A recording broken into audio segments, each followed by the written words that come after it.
Um criminoso, um condenado à morte, sem tempo para boas obras, sem dinheiro para ofertas, sem igreja para frequentar. Mas em seus últimos momentos de vida, ele ouviu as palavras mais poderosas da história: hoje estarás comigo no paraíso. Enquanto pregadores vendem salvação em prestações, unções especiais e pacotes de milagres, a Bíblia nos mostra uma verdade revolucionária. A graça não se compra, ela é dom de Deus. Bem-vindos a mais um episódio, o episódio final da série Fé sem Prosperidade. Final pelo menos nessa temporada, quem sabe a gente volte mais adiante. Nos episódios anteriores, vimos como Jó manteve sua fé mesmo perdendo tudo. Vimos também como a viúva pobre deu tudo sem esperar retorno, como Bartimeu recebeu cura sem pagar nada e como Zaqueu escolheu ficar mais pobre após encontrar Jesus. Hoje, conheceremos o personagem que encerra perfeitamente essa jornada, o ladrão na cruz, um homem que não teve absolutamente nada para oferecer e ainda assim recebeu tudo.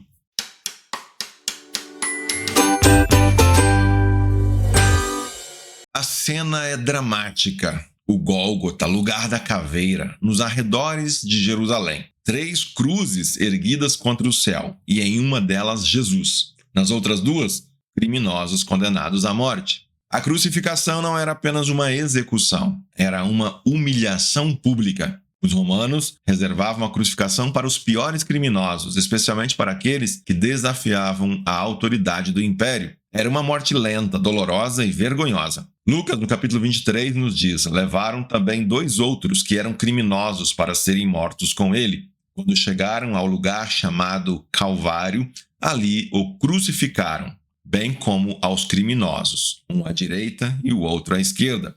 Esses homens não eram simples ladrões. O termo grego usado sugere bandidos violentos, possivelmente envolvidos em insurreição.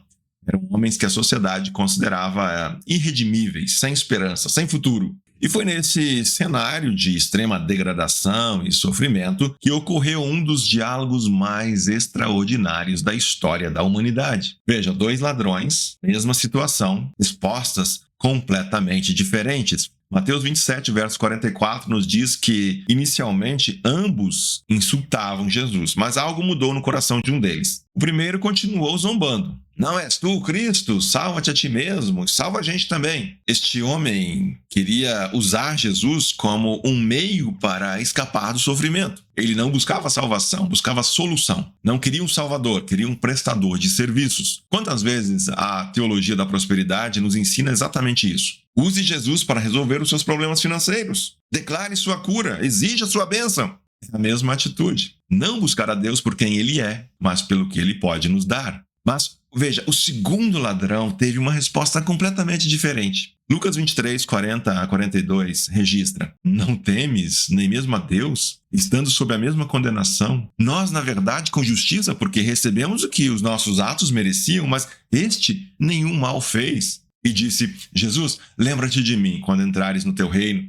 Este homem não exigiu, não negociou, não ofereceu nada em troca. Ele simplesmente pede, reconheceu sua culpa, defendeu a inocência de Jesus, expressou fé no reino vindouro, pediu para ser lembrado. Enquanto a teologia da prosperidade ensina a exigir bênçãos, o ladrão humilde aprendeu: a fé começa com o reconhecimento da própria falha e da suficiência de Cristo. O ladrão não fez campanhas de ofertas, não deu testemunho público, não prometeu mudar de vida. Sua única oração foi: lembra-te de mim. E Jesus respondeu: hoje mesmo. A resposta de Jesus ao ladrão arrependido é um dos momentos mais poderosos do Evangelho. Em verdade te digo que hoje estarás comigo no paraíso. Vamos analisar essa resposta de Jesus? Primeiro, Jesus usou a expressão em verdade te digo, ou seja, amém, eu te digo, é isso.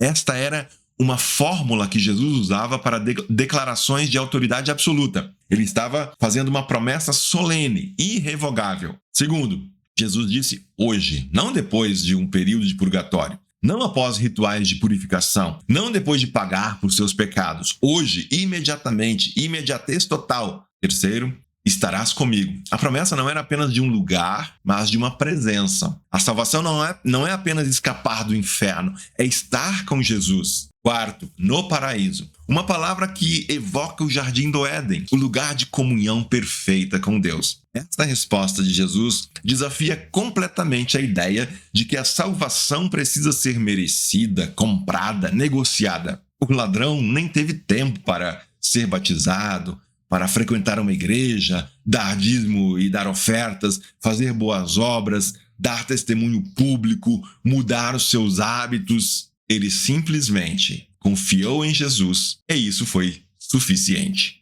Vamos lá, a teologia da prosperidade, ela diz: Deus te dará uma vida melhor. A cruz diz: Deus te dá uma vida nova. O ladrão não ganhou cura, não ganhou riqueza, não ganhou fama, ganhou o paraíso. E isso bastou. A história do ladrão na cruz é talvez o desafio mais direto à teologia da prosperidade. Vamos contrastar? A teologia da prosperidade diz: dê para receber. O ladrão na cruz mostra: recebeu sem dar absolutamente nada. A teologia da prosperidade diz: declare sua vitória. O ladrão na cruz mostra que é reconhecer sua derrota e encontrar a graça. A teologia da prosperidade diz: Deus te dará uma vida melhor. O ladrão na cruz mostra: morreu horas depois, mas com a promessa do paraíso. Enquanto a teologia da prosperidade diz: sua fé é medida das suas conquistas, o ladrão na cruz mostra: sua única conquista foi reconhecer Jesus. A teologia da prosperidade diz: semeie para colher multiplicado.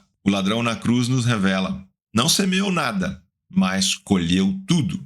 O ladrão morreu horas depois, não teve como devolver o dinheiro, fundar uma ONG, postar um testemunho no Instagram. Sua única herança foi a promessa de Jesus. E isso nos ensina: a graça não depende do que fazemos, mas de quem conhecemos. A teologia da prosperidade envergonharia o ladrão, mas o evangelho o honrou. Qual mensagem você prefere? A história do ladrão na cruz nos revela a verdadeira natureza da salvação. Não é uma transação comercial, é presente e merecido.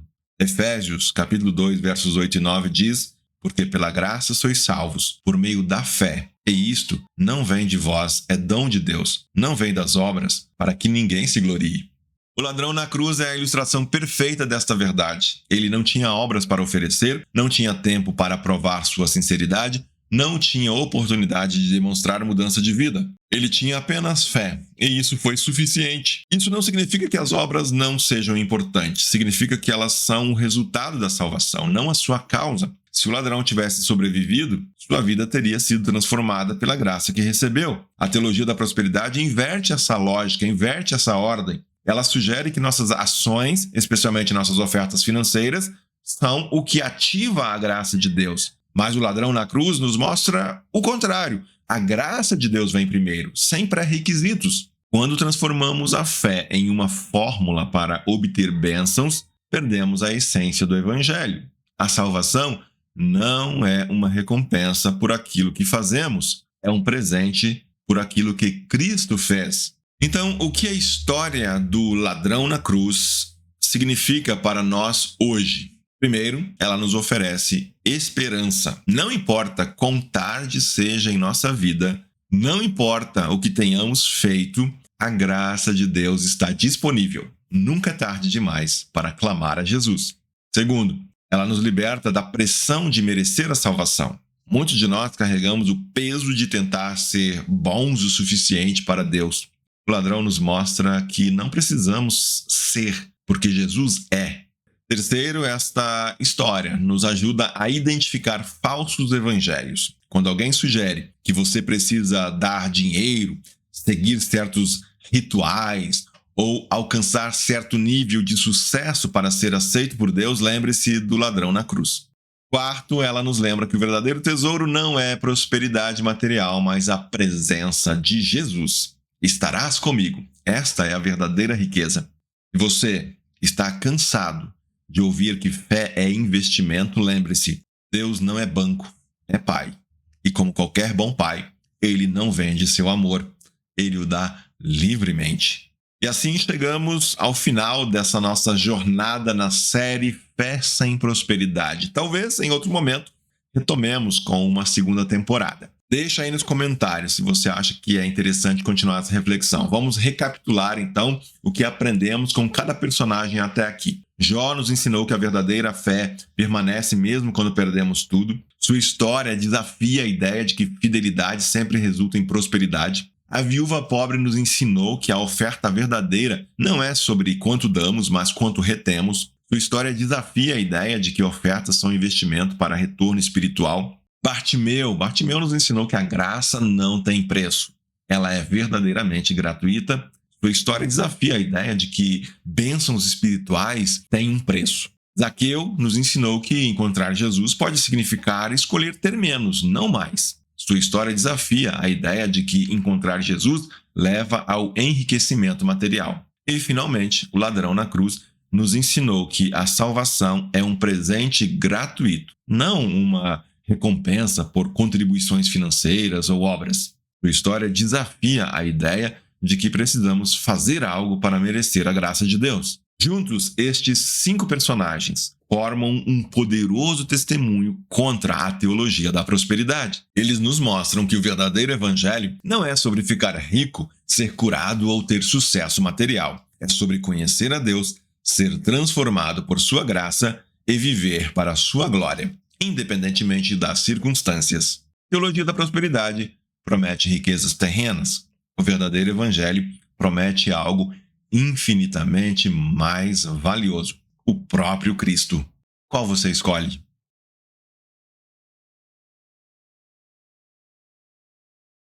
Se esta série tocou seu coração ou mudou sua perspectiva, por favor, deixe um comentário compartilhando sua experiência. Sua história pode encorajar outros que estão presos na armadilha da teologia da prosperidade. Inscreva-se e ative o sininho para não perder nossos próximos conteúdos que desafiam o status quo religioso. E se você conhece alguém que está sendo pressionado a semear para receber bênçãos, talvez alguém que está sendo explorado financeiramente em nome da fé, compartilhe esta série com eles. Lembre-se das palavras de Jesus ao ladrão: hoje estarás comigo no paraíso. Não havia condições, não havia exigências, não havia trocas. Apenas graça, graça pura. No reino de Deus, a verdadeira prosperidade não é ter mais, mas precisar de menos. Porque temos Cristo, que é mais do que o suficiente.